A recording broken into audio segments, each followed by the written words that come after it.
Today, Somewhere on Earth is taking you to Central Asia, to Kyrgyzstan, where the population lives in harmony with nature.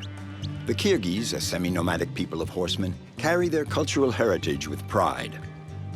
The country is a former Soviet republic, and since its independence in 1991, it has been rediscovering its roots and is now showing the rest of the world the extent of its riches.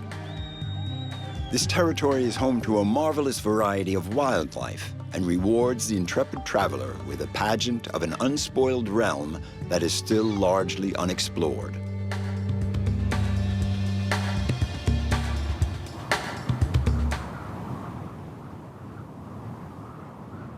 The mountains have protected the country and molded its culture and traditions.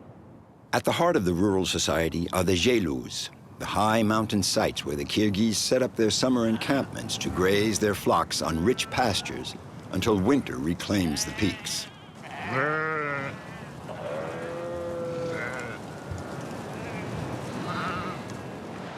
In the Ters Valley in the west of the country, 13 families of herders share the Zhelo, situated at an altitude of 2,600 meters.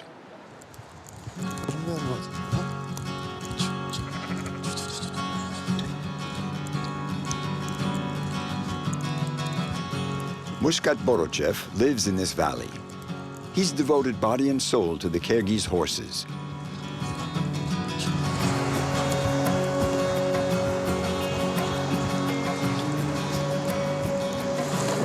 Here, the horse enjoys a privileged status, for according to an ancient proverb, horses are the wings of man.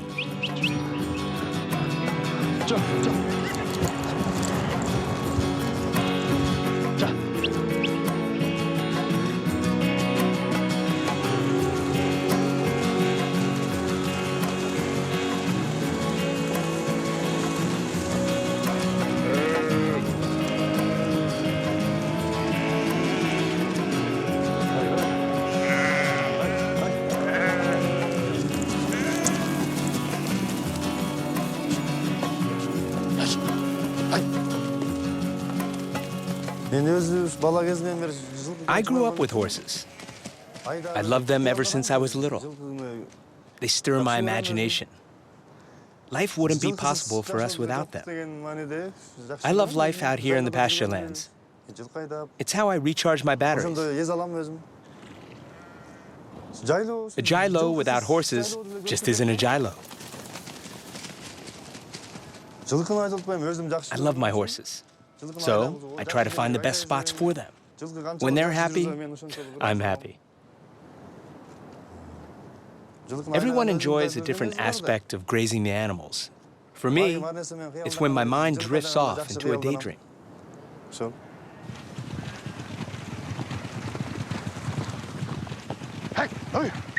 Once a day, Muscat rounds up the herd, which may be scattered over several kilometers.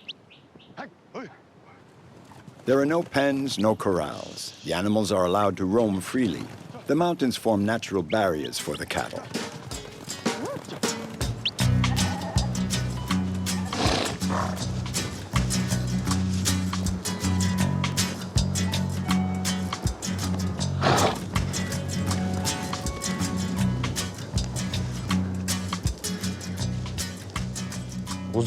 Hold it lower down. Go ahead. Don't be afraid. Okay, slip it around its neck.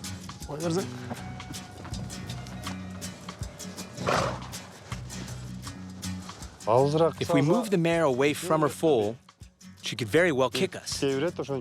We bring her foal close to her, so that way she stays calm while we milk her. Plus, she'll give more milk.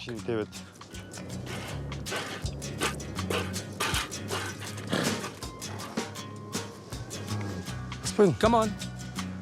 Kumis is the national drink of Kyrgyzstan. Burul, Muscat's wife, is in charge of brewing the kumis. To produce the alcohol, she lets the mare's milk ferment for 2 weeks in a wooden keg or a leather pouch. At this altitude, trees are very scarce, so dried dung is the main fuel. Without the animals, life in the mountains wouldn't be possible.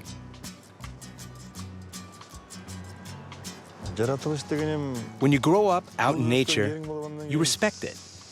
It's normal. For example, we burn only materials that are already dead.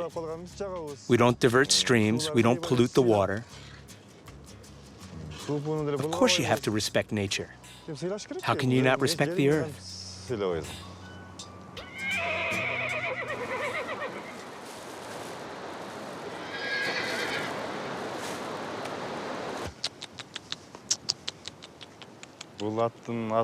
This breed of horse is called the Spotted Beauty. It's a Charat, Kyrgyzstan's original dappled horse. It has very good qualities. It's well adapted to the mountains. It has better hooves than the Russian horses. And it stands up better to winter out in the pasture. It's the Kyrgyz breed, a fine animal.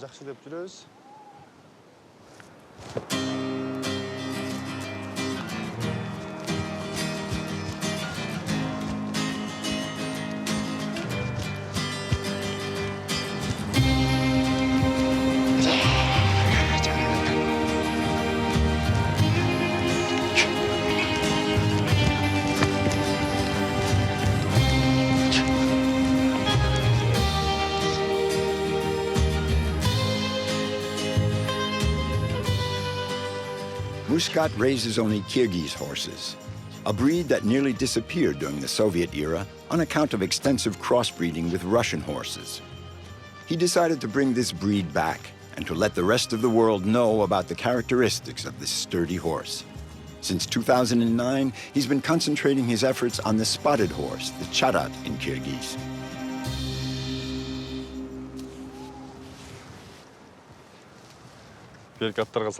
It has a short mane compared to other horses. The other characteristics of the Charat are the pink spots on its snout and the white in their eyes. These are its distinguishing marks.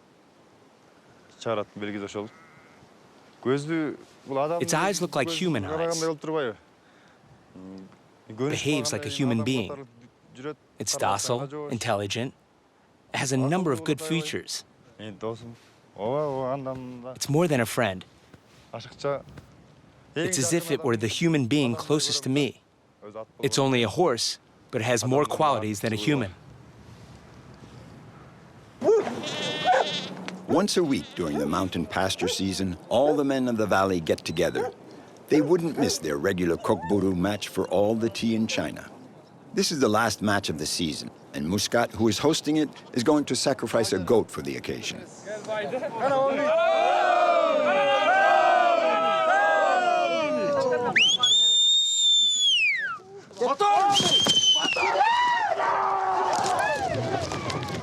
There's no leather-covered ball. They use a goat carcass weighing between 25 and 50 kilos. 2 teams, 2 goals. To score, a player has to drop the goat onto the adversary's goal.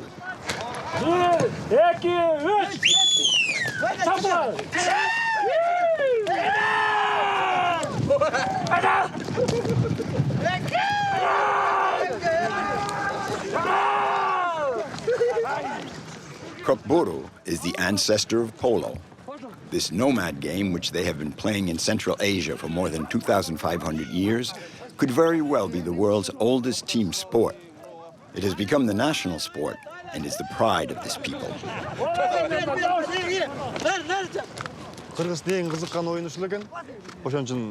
It's the Kyrgyz game, a wonderful game.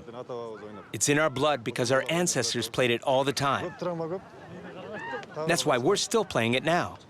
There are a lot of injuries. We break ribs.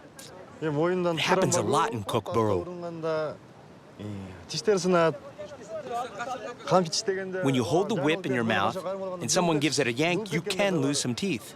That's why I have gold teeth. We really get banged up. We don't feel the pain. We don't know the meaning of fear. It's a rough, violent game.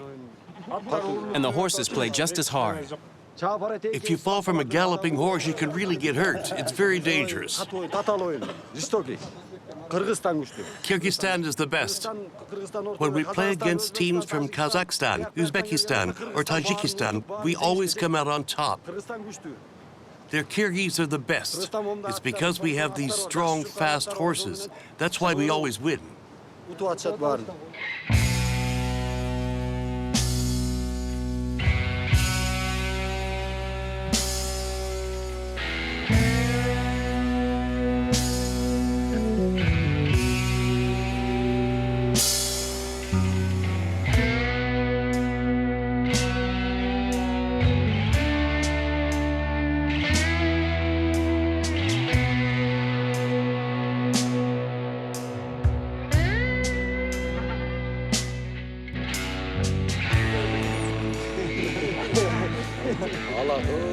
Nothing goes to waste in Kyrgyzstan, so after the Kok-boru match, they cook the tenderized meat and enjoy a meal all together. The meat is highly symbolic. They even say that it has curative powers. This is the last meal they'll all have together before the winter migration. Muscat, we wish you and your family a happy departure from the Jelo, and we thank you for this meal.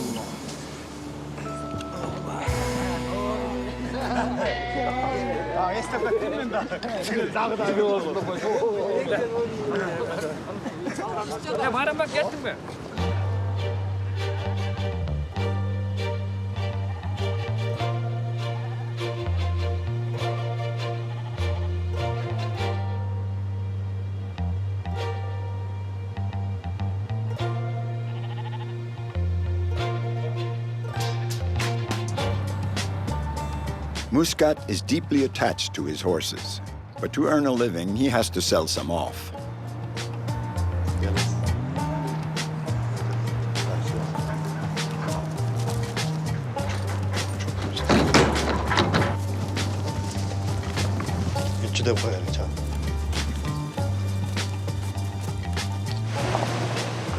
It's market day in the nearby village.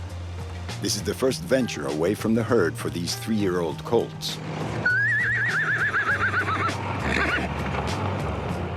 It's just a few minutes as the crow flies, but several hours by the rutted dirt roads that meander through the canyons and wind along the countless bends of the Kyrgyz mountains.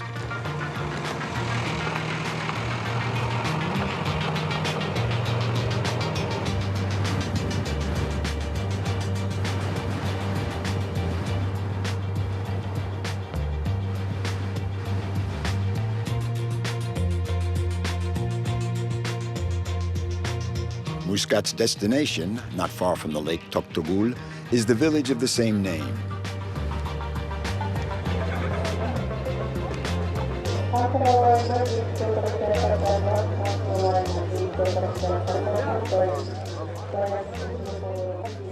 People come from all over to the cattle market, to shop for tools, to sell their wool, to have a good time, or simply to admire certain curiosities of the animal kingdom.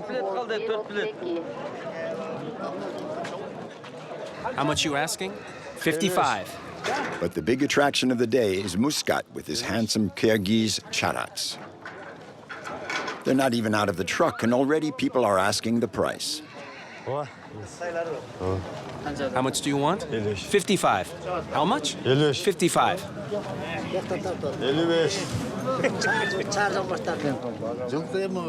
It's an outstanding horse. Very beautiful. It's very rare to see such a horse. It makes me a little sad, but I have to bring them here. I'd much rather not sell these beauties. I'd prefer to just keep on breeding them, rather than selling them, but I have no choice.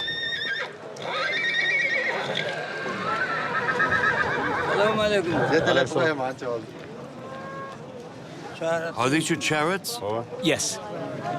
Charats are so rare that they can be worth up to 10 times the average monthly salary here. I used to have a chariot, Really? but she didn't produce any foals. At the time I saw her on a state farm, I begged them to sell her to me for the price of 2 horses. Now I don't have any more. How much are you asking? 110 for the 2. 110? Can you come down a little?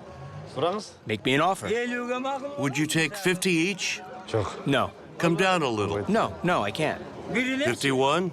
51? No, not possible. We're not going to haggle. 52. Let's shake on that. 53, and that's my final offer. 53? Okay, it's a deal. Thank you for raising these horses. May the spirit of the animals protect you.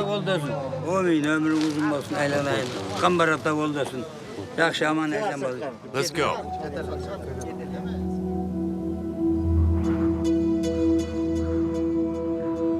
Back at the Jelu, the weather has changed. Soon the high mountains will become unlivable. Muscat, it's getting bad.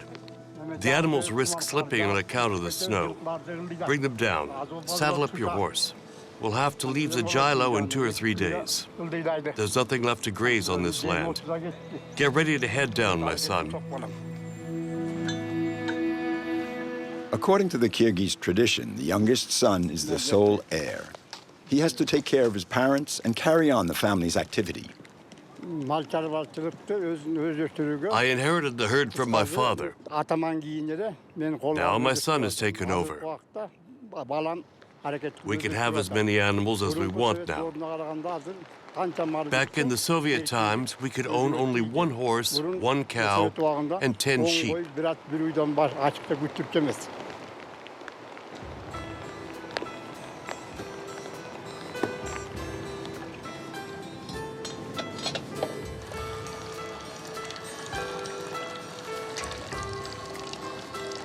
Life in the Jelo is stripped to the essentials, and everyone pitches in with the chores. Burul also works tirelessly. Sakral, check that the oven is closed. Close it, otherwise the bread will burn.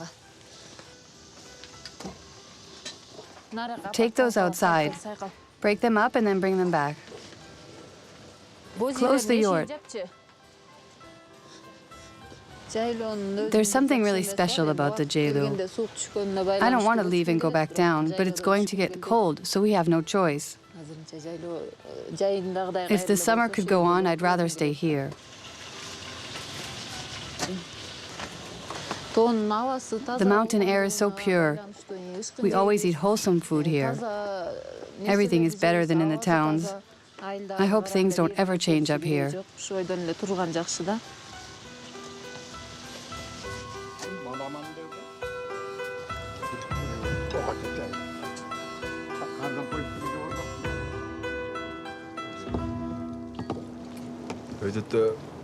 There's some snow and fog up there.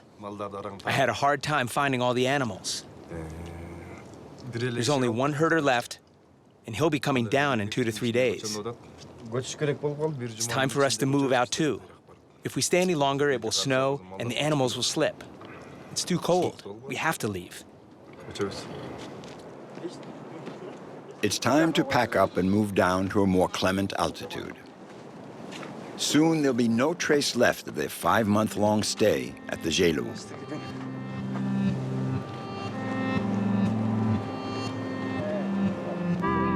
It will take a few hours to break camp, then 3 days to herd the cattle down through the mountains.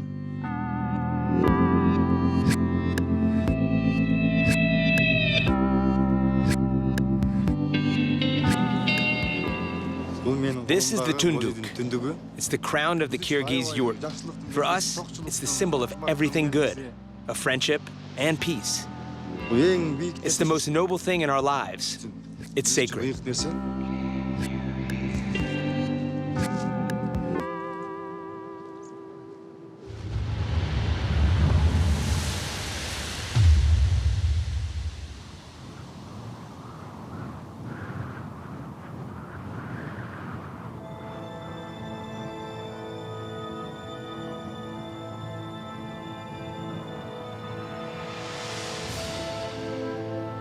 Kyrgyzstan, this small landlocked country, is made up of high plateaus surrounded by impassable mountains, an enclave of harsh serenity.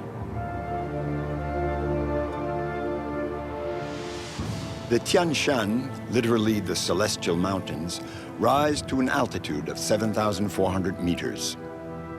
Welcome to the realm of boundless peaks.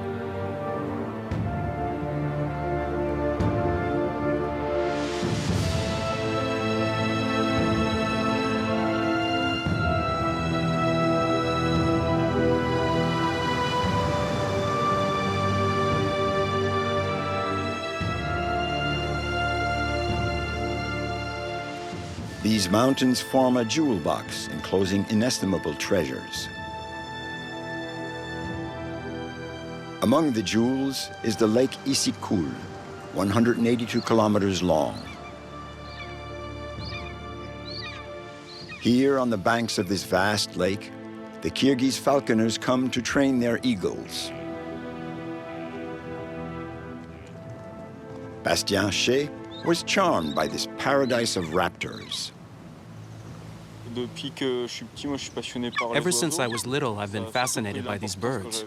Then, when I was 14, there was a turning point. Right near Oriol, the village where I lived, there was a couple of Bonelli's eagles nesting.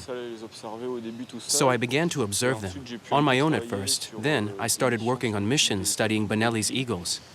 Later I came to Kyrgyzstan in 2009 and 2010 to do a study of the royal eagle. So I've loved nature, and in particular birds of prey, for a long time now. Bastien came to Kyrgyzstan for the first time 9 years ago. As an ornithologist and naturalist, he fell right in love with this country where the people are in such close contact with nature.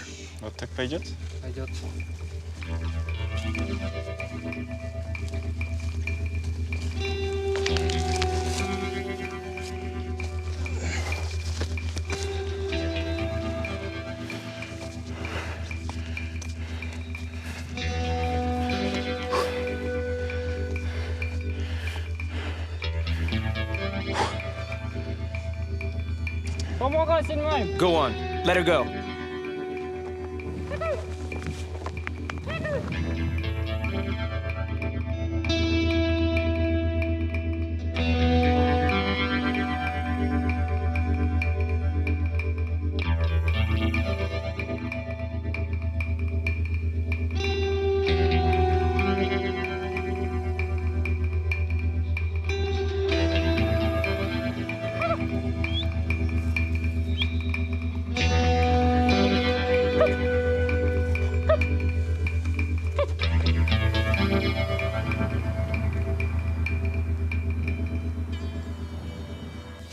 Oh yes, you are a beauty, yes.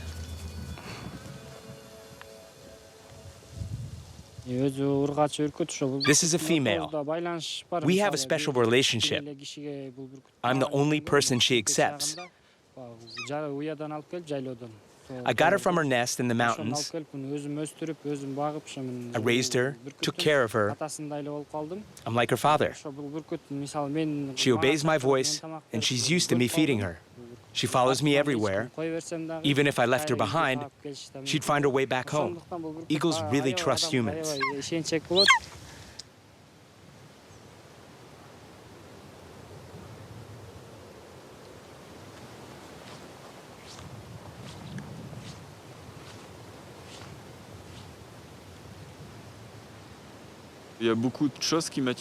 There are so many things I love about Kyrgyzstan. But if I had to pick one, I would say the wide open spaces. The fact that there are still so many wild steppes and mountains that stretch as far as the eye can see. That there are entire ecosystems that exist side by side with human habitats just fascinates me. I like the unexplored aspect, and often the wildlife, like the snow leopard, the mouflons, and the large birds of prey. They live in fairly virgin territory, where there are still so many out-of-the-way spots just waiting to be discovered. That's what attracted me here. The snow leopard is Kyrgyzstan's emblematic animal. King of the mountains, it can live at altitudes up to 6,000 meters. This is a typical kind of rock where the leopards might mark their territory. There are several ways that they leave their mark. They often rub their neck against the rock to leave their scent, so sometimes we find fur stuck to the rock. Usually the rock is a bit polished at that spot. Then there are urinary markings, which you can see here. Again, it's to leave their scent. Sometimes there are scrape marks in the dirt, and then there are the droppings. So these are the four main ways for them to mark their territory.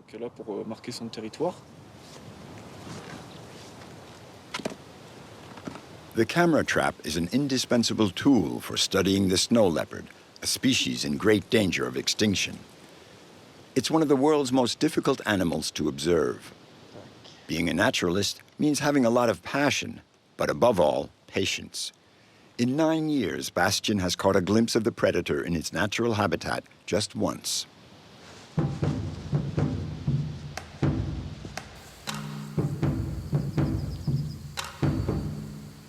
The very fact that it is so rare and difficult to spot is surely one of the things that fascinates me about the snow leopard. And it's true that we often compare the snow leopard to a ghost. In a way, it is the ghost of the mountains. From time to time, you'll see some traces, droppings, scratchings, and also they're captured by the camera traps, so we know they're out there, but it is really a ghost.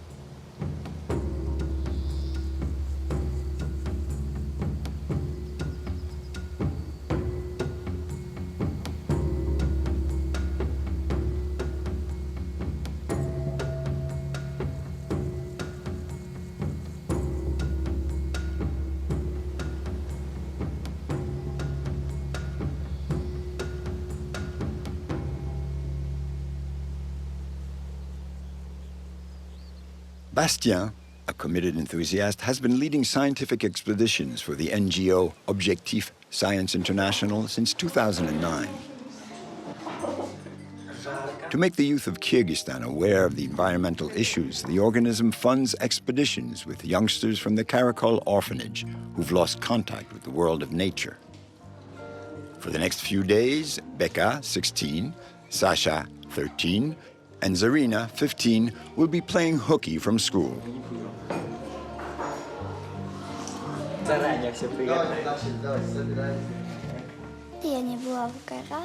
I've never been to the mountains. This will be my very first time, and I'm really happy. I'm very curious about it. I can't wait to get there and see the wildlife.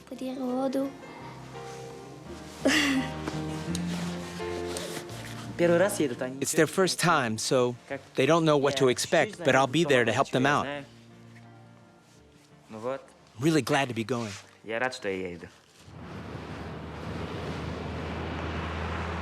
They're off to the Sarishat Ertash Nature Reserve, a vast protected territory of 1,500 square kilometers close to the Chinese border. The goal is to make these youngsters aware of the wildlife they have here in Kyrgyzstan, to have a good time in the mountains, to learn just what a reserve is, why we have to protect the wildlife, and to be conscious of the riches that they have here in their own country.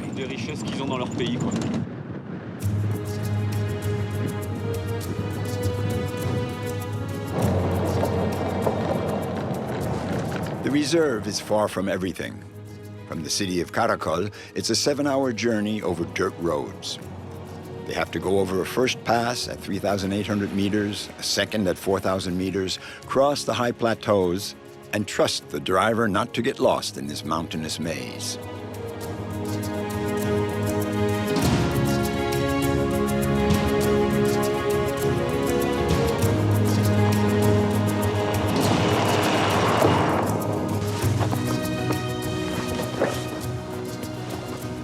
The expeditions, named Panteha, last 10 days.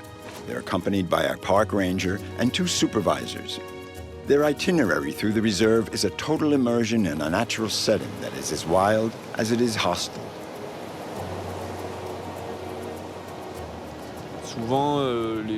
Often the people who live in the town of Karakol, or even in the villages, rarely go into the mountains, although they may live no more than 20 or even 10 kilometers away. Sometimes it's surprising to find out that these kids have never ridden a horse, or that they haven't necessarily seen hares or marmots, even though Karakol is really attached to the mountains. So this is a chance to show them all this, and for them to become familiar with these landscapes, so that later they may want to protect them.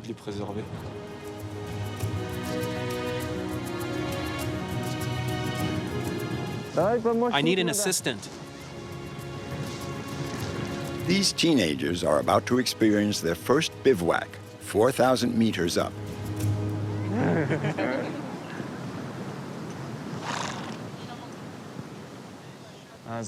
A reserve is a protected place where there are wild animals and where hunting's not allowed.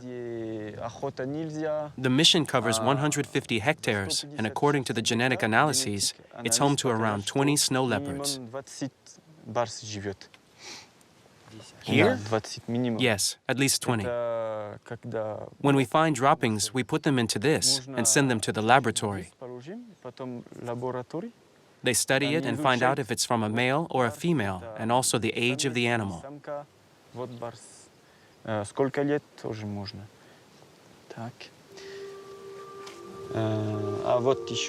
Here's something I haven't shown you yet. You want to see? You see that peak? You can see the bird up there. Baker, you see it?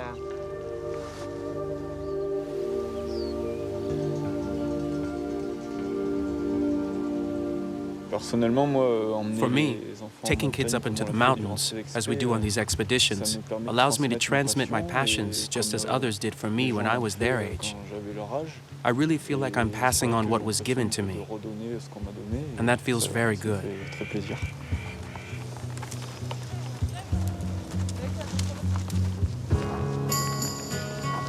Today's mission will be a challenge. The team has to collect a camera trap that was placed on a ridge during a previous expedition. At 4,500 meters altitude, the cold and mountain sickness affects people as well as horses. The air is thin and the conditions are difficult, but that doesn't dampen the enthusiasm of these youngsters eager for knowledge and adventure.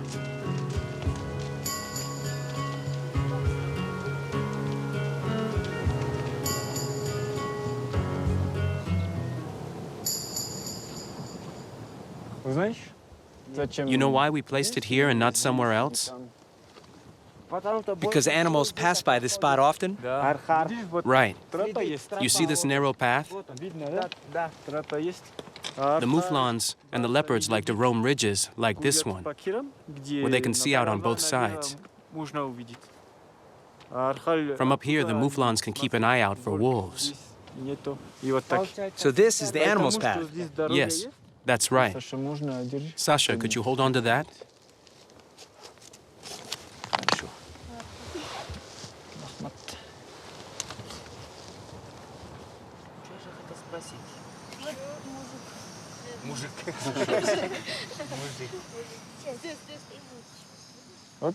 So, what's this? I know what that is. That's a big male argali. I saw a female. There are a lot, huh? At least 15. There are males and females.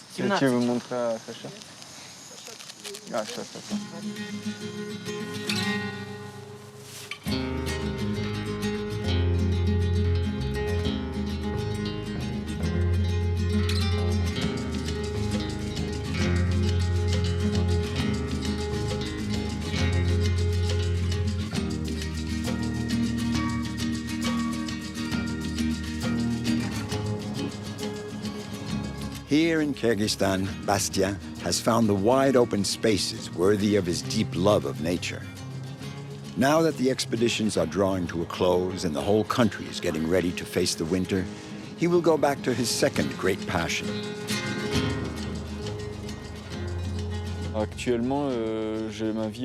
Right now, my life is divided between France and Kyrgyzstan.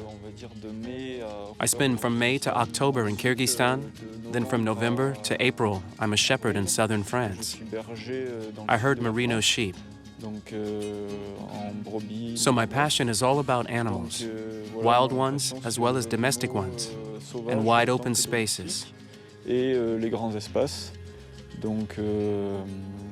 What I like is being able to combine shepherding, the great outdoors, and the wilderness.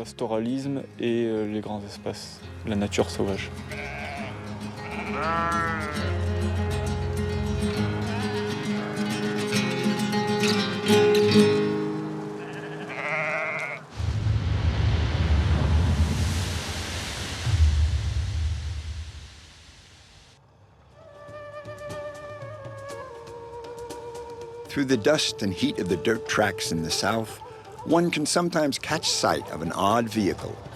It's the all-terrain eBilim bus.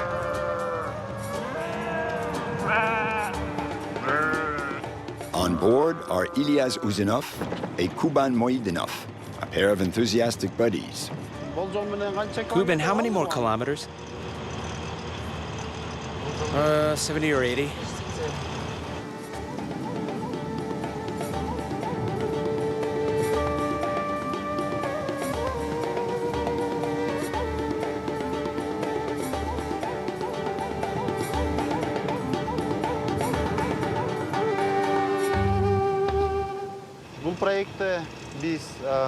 This project takes us out on the road for about 15 days a month. There are 15 pilot villages, and we stop at each one. It takes a good 3 weeks of work to do our circuit.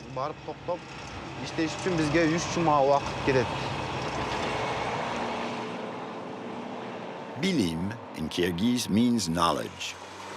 eBilim is a mobile digital library. Its mission is to provide information and education to the most isolated communities of Narin province.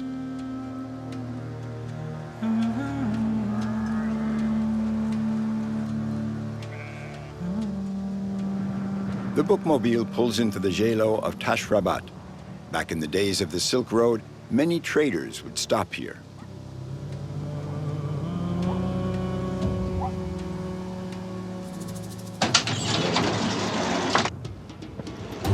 Like a pair of veteran house movers, Iliyaz and Kuban repeat the same gestures tirelessly as they unpack their modest treasures. Some books, 4 computers, a generator, and a healthy dose of goodwill.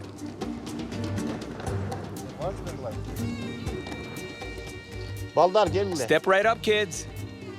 How's it going? They set up right in the middle of the Jelo, where they'll be staying for 2 days and offering all sorts of services free of charge.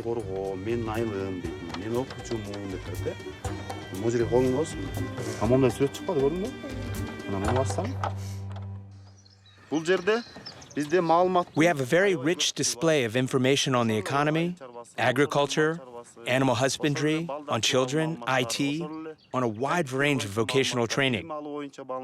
We also have information on human rights and reports on the international organizations working here in Kyrgyzstan. We cover all subjects: biology, chemistry, English, mathematics, geography.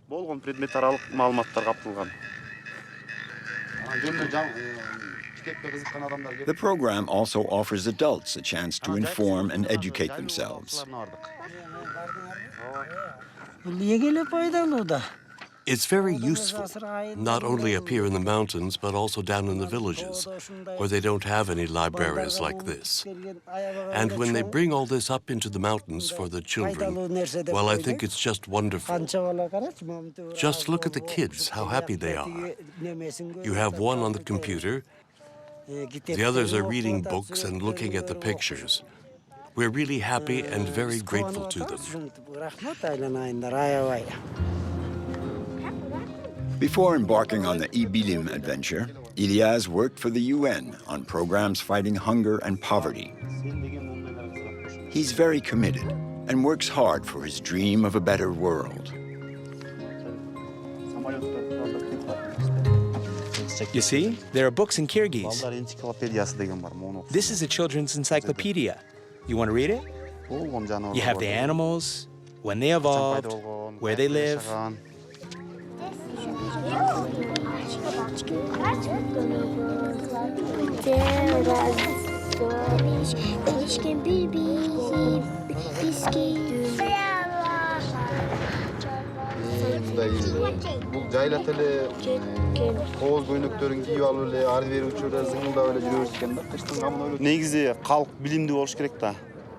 It's important for the population to receive an education.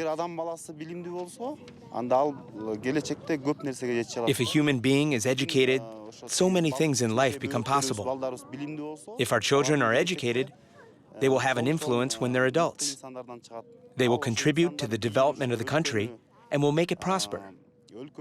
They'll take an active part in society, and they'll become responsible adults. Okay, kids, put down your books. Now I'm going to show you an educational cartoon.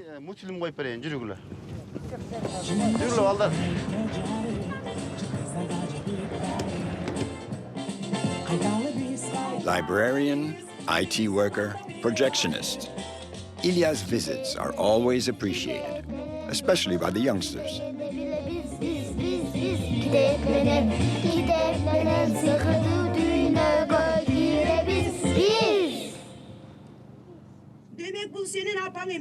During the Soviet era, the Kyrgyz language was pushed aside, especially in the cities where Russian took over.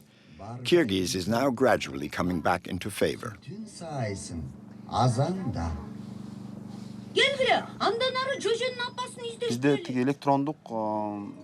We also have an electronic Kyrgyz dictionary. We look up the old words and tell people the definitions.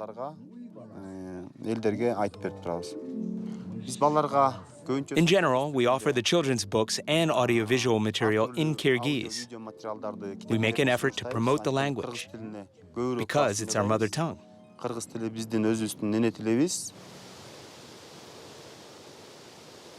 The caravanserai of Tashrabat, nestled in a mountain valley, is one of Central Asia's most impressive stone constructions.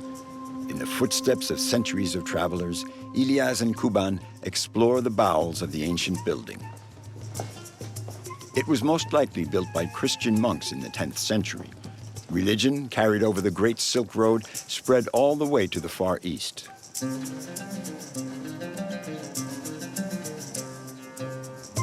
They say that there's a secret tunnel leading to China on the other side of the mountains.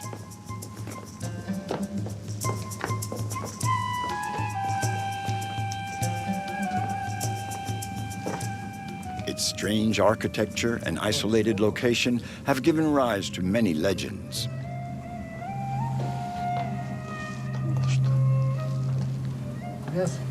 Iliyaz, what is it? Look, check it out. It must be 7-8 meters deep. I think that's where they threw the really naughty people, so they would come to their senses, no? It looks like it goes on, like a tunnel. This building is really something.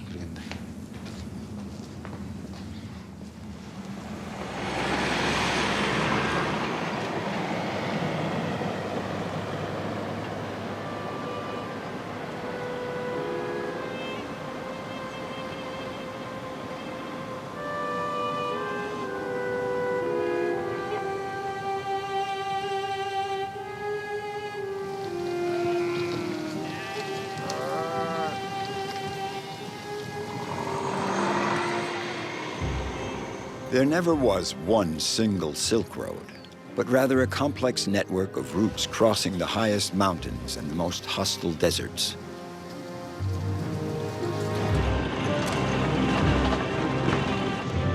In addition to merchandise, these routes also carried beliefs and myths. For more than 15 centuries, they transported people, missionaries and artists, traders and pilgrims. Central Asia was a veritable crossroads of civilizations.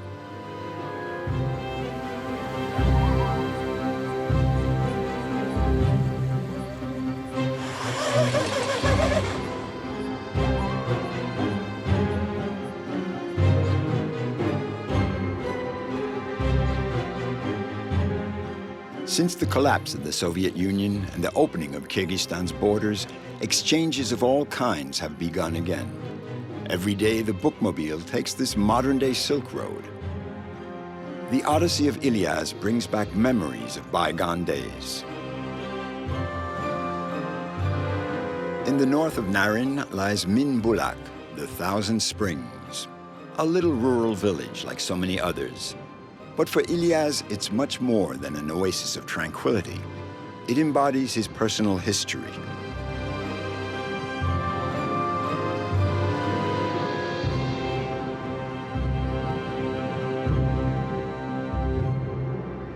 I spent 90% of my life here.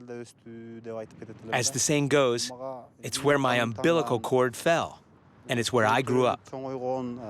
It's a sacred place. I always love coming back here.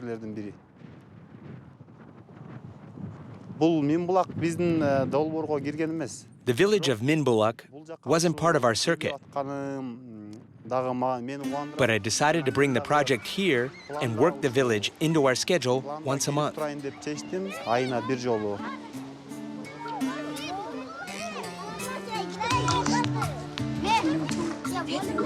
What's all that? We have books. Just hold on. Oh, books, books.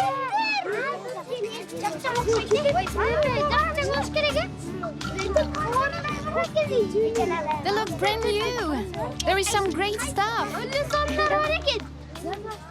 You have any games? Stop pushing.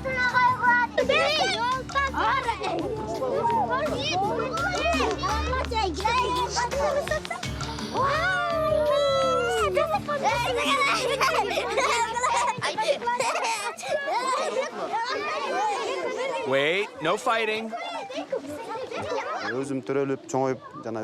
I grew up here.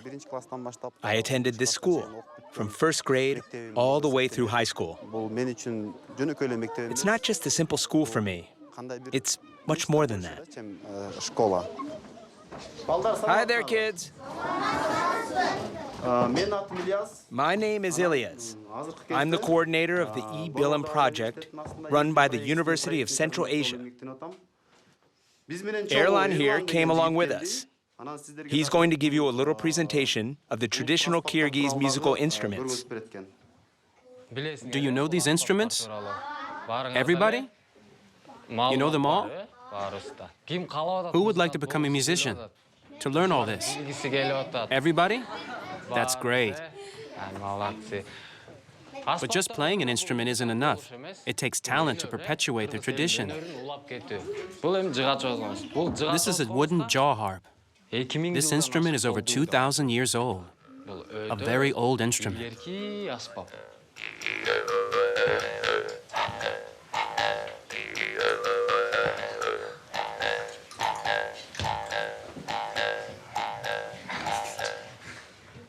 Did you hear the cuckoo? When? At the end. Yes, cuckoo.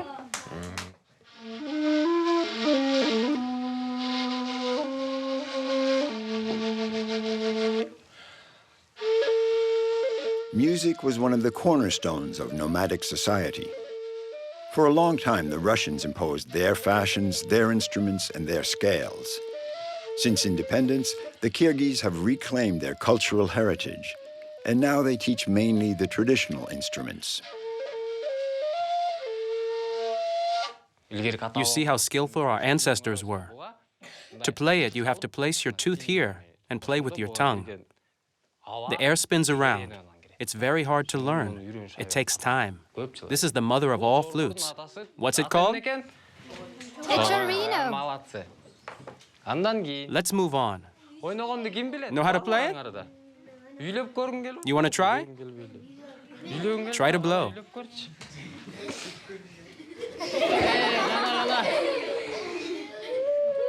Bravo. Very good.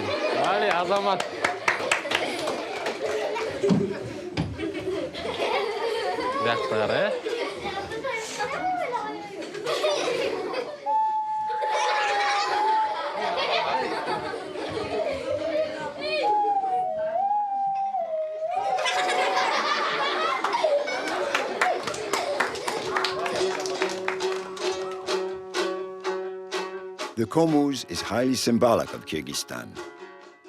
It has recovered its former status and is now once again the most popular instrument.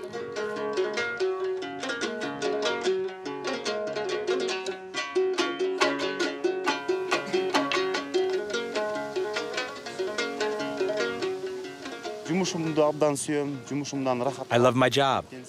It makes me happy. It may be just a small contribution, but I'm proud to be making it an education. We give the necessary information to the children to the adults as well, and to the professors who live in these remote regions. And that fills me with joy.